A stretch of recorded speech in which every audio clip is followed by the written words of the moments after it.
দাদার কাছে যে একটা অন্ধকার সময়ের মধ্যে দিয়ে আমরা যাচ্ছি, যে সময়টাই আজকের আসরের আসল প্রেক্ষাপট।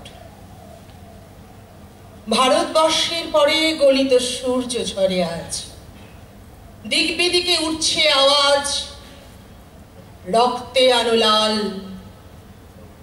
রাত্রির গভীর বৃন্ত থেকে ছিঁড়ে আনো ফুটন্ত সকাল।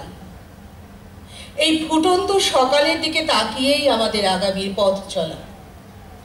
অন্ধকারকে গায়ে মেখে অন্ধকারের পথ চিরে সেই চলার পথেই আমাদের এই আবৃত্তির আসর, যে আসর বাচিক শিল্পচর্চার মুক্ত দিগন্ত বিগত 1 বছরের বেশি সময় ধরে এই রবীন্দ্র সদন প্রেক্ষাগৃহে প্রতি মাসে ধারাবাহিকভাবে করে চলেছে এবং আগামীতেও করবার জন্য অঙ্গীকারবদ্ধ। বাচিক শিল্পচর্চার মুক্ত দিগন্ত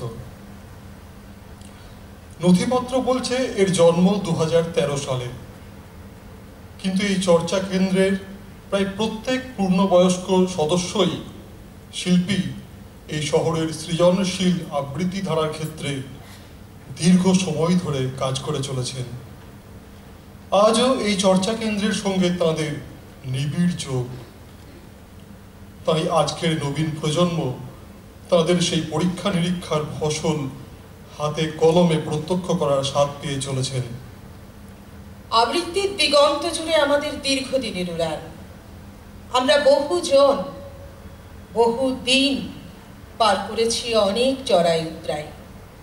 আমরা কলস ভরেছি কাব্যের অমৃত, আর বহু তৃষ্ণা কাতর পদ্মচাতক তা পান করেছেন পরম আগ্রহে।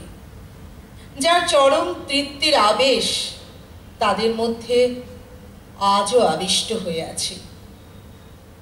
একক আবৃত্তি চর্চা তো চলবেই, তার পায়ে পা ঘেঁষে সমবেত কণ্ঠ ছুঁয়ে যাচ্ছে নবরস, চিরকালীন চিত্রকল্প আর সমকালীন জীবনযাত্রা, সামাজিক অসংলগ্নতা। আমরা শুধু শিল্পের জন্য শিল্পচর্চা করব না, আমরা মানুষের মধ্যে ছড়িয়ে যাব। কণ্ঠে কণ্ঠ মিলিয়ে জীবনের ছন্দ গেঁথে দেব সকল হৃদয়ে। আধ ফোঁটা কুড়ির মতো আধস্বর শিশুদের কণ্ঠে তুলে দেব সোচ্চারিত শব্দ। তাদের মুষ্টিবদ্ধ কচি হাতগুলোকে শেখাবো আকাশ ছোঁয়ার স্বপ্ন। আগুনের পরশমণি ছোঁয়াও প্রাণে, এ জীবন পূর্ণ করো, এ জীবন পূর্ণ করো, এ জীবন পূর্ণ করো। সেই